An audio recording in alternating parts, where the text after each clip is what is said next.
Hello students. So in this video, we are going to check the test your understanding which is related with the topic decision tree, which comes in chapter 9, module 2. So before proceeding with the test your understanding question, let me explain what the decision tree is. It is actually one of the decision-making techniques which companies used to adopt when they have multiple solutions to a problem. So decision tree is a diagrammatic representation of multi-decision problem where all the possible courses of action will be represented. Every possible outcome of each action of also will be represented. Decision trees should be used where a problem involves series of decisions being made and several outcomes arise during the decision making process.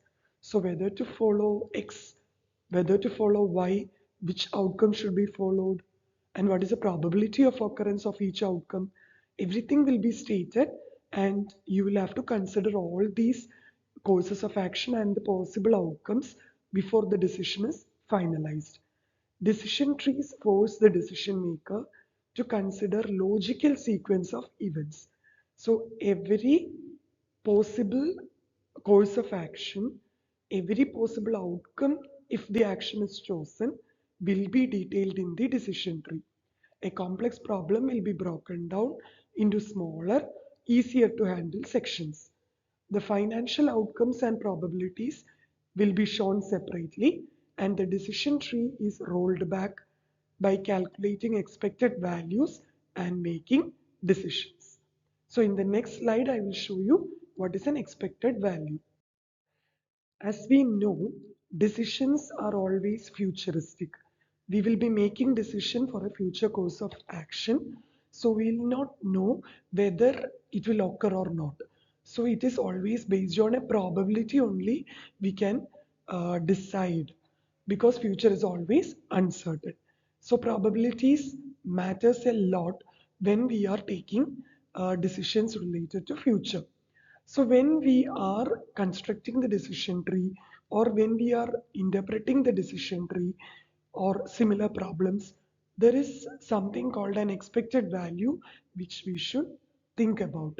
So for example, there is a course of action called X, and there is P1 probability that the X we can proceed with X, the X would occur. There is P2 probability that X may not occur. So we will have to assign values for it. So expected value, when we calculate, it is calculated using the formula E of X is equal to X1 P1 plus X2 P2. This will be clear when we proceed with the problem. Expected value is a probabilistic term describing the likely outcome of a scenario, the chance of occurrence of that scenario.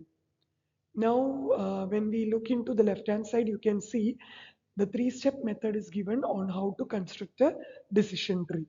Step 1 is draw the tree from left to right, showing appropriate decisions and the events or the outcomes. So this step will be completed for you already in the exam. In the question paper, you may be given a decision tree and you'll be asked to interpret on the decision tree. So some common symbols will be used. A square will be used to represent a decision point where a choice between different courses of action must be taken. Circle will be used to represent the chance point, that is the probability of occurrence of the outcome. So the branches coming away from a circle will have the probabilities attached to them, and the probabilities should add up to 1. If it is calculated as percentage, it will add up to 100%.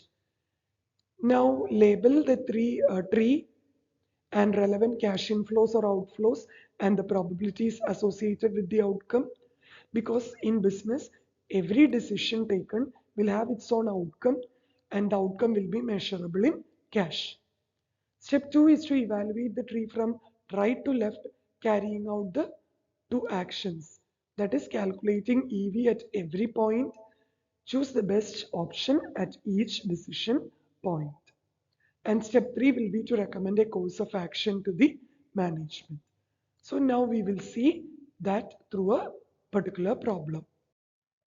So here is a problem which we have to represent through a decision tree and give a conclusion to the management.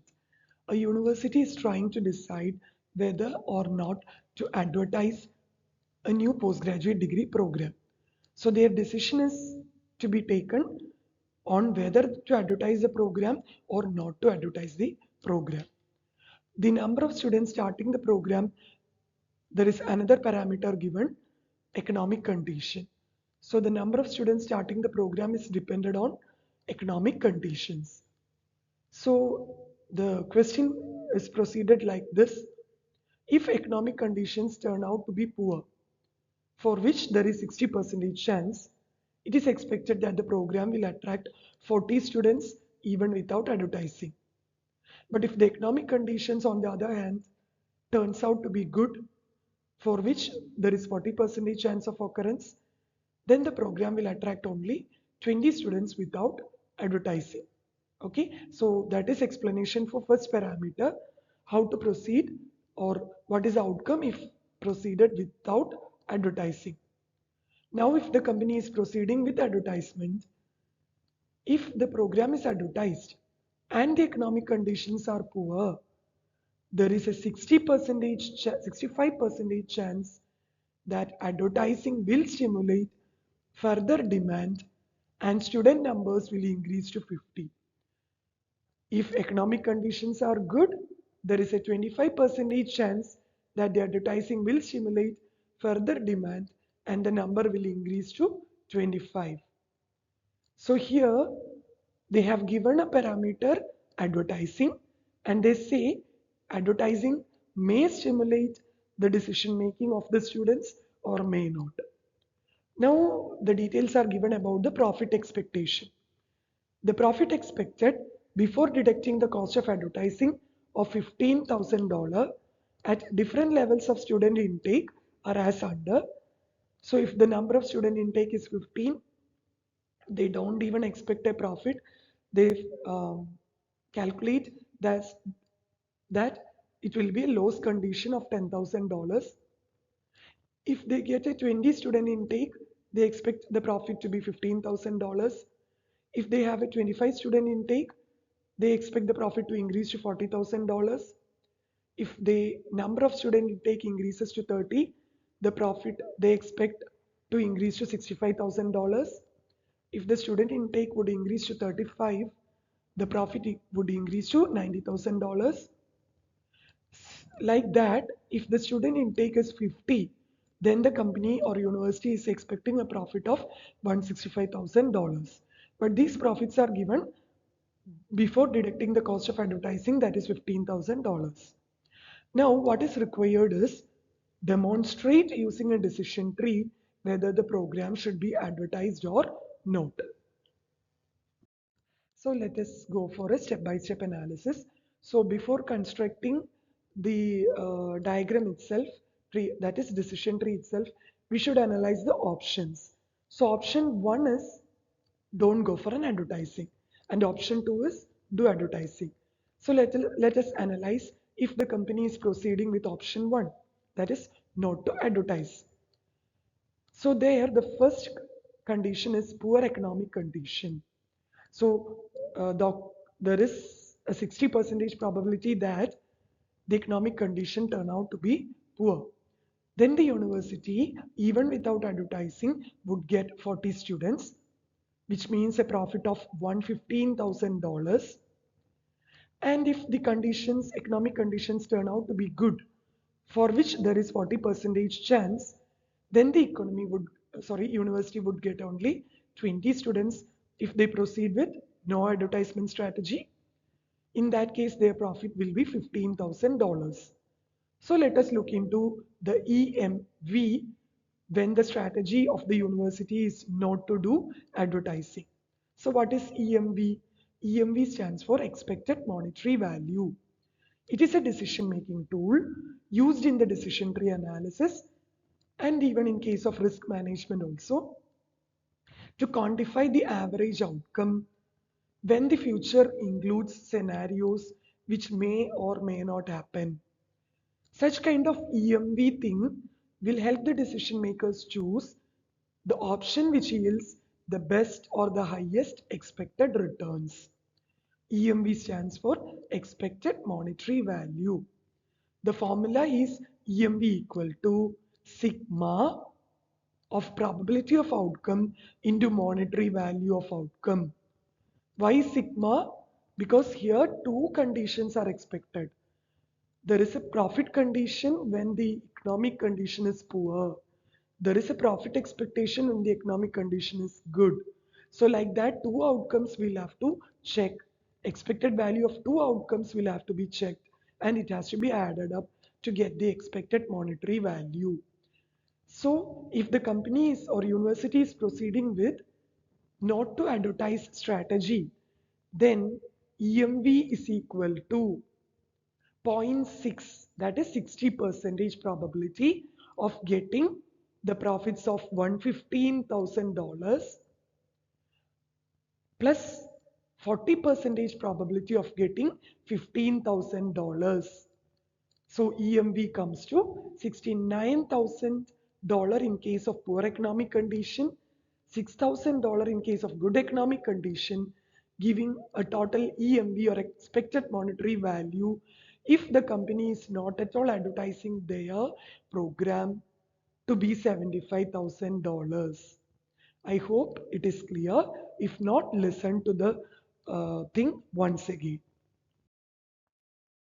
When we are proceeding with option 2, the company has adopted its advertising strategy, which is costing them $15,000. There we have to do three steps. One, we have to calculate EMV when the condition is poor. Two, we have to calculate EMV when the condition is good. Third, we have to calculate EMV and overall EMV with advertising. So first of all, poor economic condition for which there is a 60% probability of occurrence. There, with advertising, the company or university expect that there is 65% chance for getting 50 students. So in that case, the profits for the company is given as $165,000 without deducting the advertising cost. So the net figure will be $150,000 after deducting advertising cost.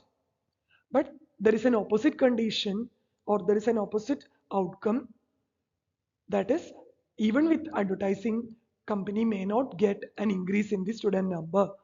The chance of occurrence is 35%. So 40 students, that even with advertising, company could get only 40 students. If that is the case, company will have a net profit of 100,000. Okay, that is deducting $15,000 from the $115,000, which is a profit expected with an intake of 40 students. So total EMV when the economic condition is poor is equal to applying the probabilistic values for the student intake 0.65 for getting 150,000 profits, 0.65 into 150,000 plus 0.35, that is we get only 40 students. Applying that to the net profit of 100,000, we get an EMV in poor economic condition. Applying the advertising strategy of $132,500. Now look into the good economic condition. The probability for good economic condition to occur is 40%. So let it remain there. In a good economic condition, when the company is doing advertising, company expects 25% chance that the student number would increase to 25. So the profit expectation there is $40,000. Net profit will be $25,000. But there is an otherwise condition there. Even with advertising, in a good economic condition, if the student intake is not increasing, the chance for which is 75%, then in that case, the profit expected is $15,000, but company is already incurring an advertising cost of $15,000, which means company is not able to make any profit, nor it is incurring any loss. Now, what is the expected monetary value in a good economic condition with advertising? 0.25 probability, that is chance for increase in number of students, multiplied with the net profit therein, $25,000, added with 0.75 into 0. That is, even with advertising in a good economic condition, no student increase. So EMV in a good economic condition turns out to be $6,250. Now we have to calculate overall EMV with advertising, but there we have to stress upon the probability of occurrence of the economic conditions. So first probability is 60% that the economic condition would be poor. So 60% into EMV when the condition is poor, that is 132,500, plus good economic condition, the chance to occur is 40%. EMV at that given point with advertising is 6,250. So zero point 0.4 or 40% of 6,250, that gives 79,500 plus 2,500, which is $82,000, which means EMV with advertising is $82,000. Now let us summarize the decision tree. When there is no advertising, EMV comes to $75,000, and with advertising, whatever be the economic condition, EMV is increasing to $82,000. So we can recommend that advertising yields a higher expected profit, that is $82,000, when compared with $75,000 profit when the company is proceeding with no advertising strategy. Hence, the university should be advertising their program. That is the recommendation that we can give. Now we will look into how we can represent it as a decision tree. This is a decision tree that you will have to draw. So we'll be starting with whether we have to follow the advertising strategy, whether we have to follow the not to advertising strategy. Okay, so here when we are proceeding with advertising strategy, what happens is the there are two conditions. Economic condition may be good, economic condition may be poor, and we get the result or what outcome we get, we put it over here. So already we have done the calculations that we will have to bring it and show it on the this branch of the tree. Now when we are proceeding with not to advertise strategy, we will branch it out like this. Okay, what I'm highlighting is the branches. I'm not cutting it out, I'm just highlighting it. Okay, so do not advertise, what is the outcome you get, you'll have to plot it in the um, down branch, and the other one you have to plot it in the upper branch. Okay, now we will see how to do the interpretation part. So here is an explanation for the decision tree. The decision tree illustrates whether the university should advertise the new postgraduate program. The tree branches into two main decisions: advertise and do not advertise. Each branch then splits based on the economic conditions, that is good economic condition or poor economic condition. If the program is advertised, the further branch depicts impact of advertising on student numbers and the expected profit after deducting $15,000 advertising cost. Now let us compute the expected monetary value for both the decisions.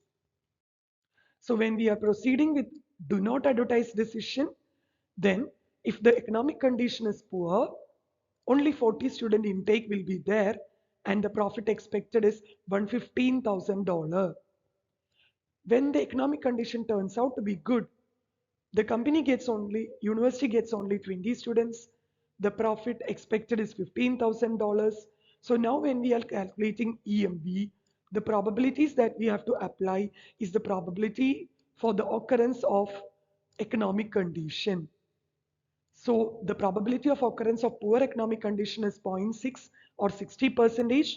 That is multiplied with the profit when the condition is poor. So 0.6 into $115,000 plus zero point 0.4 into $15,000, which is a second condition that the economic turns out to be good, which is 40% probability. So EMV in first situation turns out to be $75,000. So without advertising, company is having an expected monetary value of $75,000. Now when the company is advertising, it has two branches to consider. One is when the condition is poor, another is when the condition is good. When the condition is poor and the university is proceeding with advertisement, they expect again two things to happen. One, they expect increase in student number to 50. Another, the student number not increasing and remaining at 40. So here even EMV calculation is done based on whether the advertising has stimulated the students or not. So the chance that the advertising would stimulate the students is 65 percentage, and the chance that advertising would stimulate the student if the poor condition would not stimulate the student is 35 percentage. So EMV calculated in poor condition with advertising is $132,500. Now there is a second condition, economic condition turning out to be good. Then the advertising, the company expect that 25 percentage stimulation would happen, but 75 percentage stimulation may not happen. That is their expectation. There also they have calculated the EMV and it comes to $6,250. If you have any confusion, you can look into the initial stages of the video. Now the total EMV with advertisement comes to $82,000. When the total EMV or overall EMV with advertisement is calculated, company has to consider the probabilities of chances of occurring chances of a poor economic condition to occur and a good economic condition to occur.